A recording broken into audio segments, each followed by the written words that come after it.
अस्सलाम वालेकुम दोस्तों, आज हम एक बहुत ही अहम टॉपिक देखने वाले हैं जो है ज़रब का अमल यानी मल्टीप्लिकेशन। और ये जो है ये बेसिक मैथ में शामिल है। तो आज हम ये देखेंगे कि एक 3 हिंसी अदद को 3 डिजिट नंबर को 2 डिजिट नंबर से यानी 2 हिंसी अदद से ज़रब कैसे किया जाता है। और ज़रब करने के लिए बेसिक चीज़ ये है, सबसे पहला काम ये है कि हर बच्चे को, हर शख्स को जो है वो पहाड़े आना ज़रूरी है, यानी टेबल याद होना इंतहाई ज़रूरी है। अगर आपको पहाड़े याद है तो आप आसानी से जो है वो ज़रब का अमल कर सकते हैं। यहाँ पर हम देखेंगे कि किस तरह से एक 3 हिंसी अदद को 3 डिजिट नंबर को 2 हिंसी अदद यानी 2 डिजिट नंबर से किस तरह से ज़रब करते हैं। तो देखिए, सबसे पहले हमने 324 लिखे, ज़रब की अलामत लगाकर 15 लिखे। इसके बाद सबसे पहले हम इकाई के मुकाम पर जो अदद मौजूद है 5, ये 5 से ऊपर के पूरे अदद को, पूरे नंबर्स को जो है वो ज़रब करते हैं। और ज़रब करने के लिए हम सबसे पहले जो है वो 5 का पहाड़ा 4 तक पढ़ेंगे, यानी 5 1 5, 5 2 10, 5 3 15, 5 चौक 20। 20 आने के बाद हम 20 के अंदर जो इकाई पर सिफर मौजूद है, सिफर को यहाँ लिखते हैं और जो दहाई के मुकाम पर मौजूद 2 है उसको आगे बढ़ा देते हैं, जिसको हम हासिल का आदत कहते हैं, अंग्रेजी में उसको कैरी ओवर कहते हैं। तो ये 5 चौक 20 आने के बाद हमने इकाई के मुकाम का सिफर जो है यहाँ लिख दिए और आगे जो है हासिल के 2 आए तो उसको 2 लिख दिए। ये होने के बाद हम 5 का पहाड़ा 2 तक पढ़ेंगे या 5 को 2 से ज़रब करेंगे, 5 दूनी 10। 10 आने के बाद हम इसके अंदर जो हासिल के 2 है वो 2 मिला लेंगे, तो इस तरह से 10 और 2 12 हो जाएंगे। 12 होने के बाद हम 12 पूरे के पूरे नहीं लिखते, बल्कि 12 के अंदर जो इकाई के मुकाम पर 2 है वो 2 लिखते हैं और दहाई के मुकाम का 1 जो है वो उसको आगे बढ़ा देते हैं, मतलब सैकड़े के मुकाम पर बढ़ा देंगे। तो 12 के 2 लिखकर 1 को जो है हम इस तरह से हासिल की जगह पर, हासिल का जो अदद होता है उस जगह पर आगे बढ़ा देंगे। इस तरह से हमको 5 को 2 से ज़रब करने पर 5 दूनी 10, 10 और 2 12 के 2 लिखकर हमने 1 को आगे बढ़ा दिया। इसके बाद हम 5 का पहाड़ा 3 तक पढ़ेंगे, यानी 5 को 3 से ज़रब करेंगे। तो हम जानते हैं कि 5 1 5, 5 दूनी 10, 5 3 15 होते हैं। 15 के अंदर जब हम हासिल का एक अदद मिलाएंगे तो ये हो जाएंगे 16 और आखिर के अंदर जो आता है उसको हम पूरा पूरा लिख देते हैं। अभी यहाँ पर हम 16 जो है ये पूरे पूरे लिख देंगे। इस तरह से हमने 5 से जब इस पूरे 324 को ज़रब किए तो हमारा एक अदद मिला है, एक हिस्सा मिला है 1620।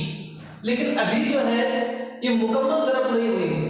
अभी जो है इसी 15 के अंदर जो दहाई का अदद है 1 वो मौजूद है, तो इकाई के से मल्टीप्लाई करने पर, इकाई से ज़रब करने पर जो अदद आया है उसको लिखने के बाद हम नीचे जो है वो इकाई के मुकाम पर सिफर लगा देते हैं।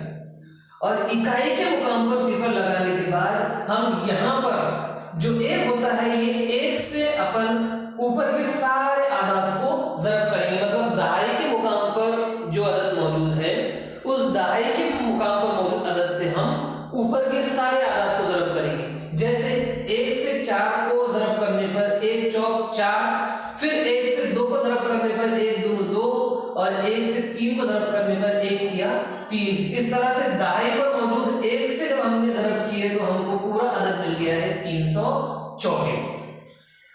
तो 2 हिंसी अदद से जब हम ज़रब करते हैं तो इकाई पर मौजूद अदद से जब हम ज़रब करते हैं तो वो एक लाइन में और सिफर लगाकर, मतलब इकाई के मुकाम पर सिफर लगाकर जब दहाई के अदद से हम ज़रब करते हैं तो उसको उसके नीचे लिख देते हैं। ये जो दोनों रकमें होती हैं, ये दोनों रकमों की अगली स्टेप में हमको जमा करना पड़ती है। तो हम जमा का निशान लगाकर इन दोनों रकमों की, दोनों आदाद की जमा करेंगे। सिफर में जब हम सिफर जमा करेंगे तो हासिल जमा सिफर आएगा। 2 में जब हम 4 जमा करेंगे तो 6, उसी तरह से 6 में 2 जमा करने पर हमको 8 हासिल होगा। अगले इसमें सबसे आखिर में जो 1 है, 1 में 3 जमा करने पर हमको 4 मिल जाएगा और ये हमारा फायदा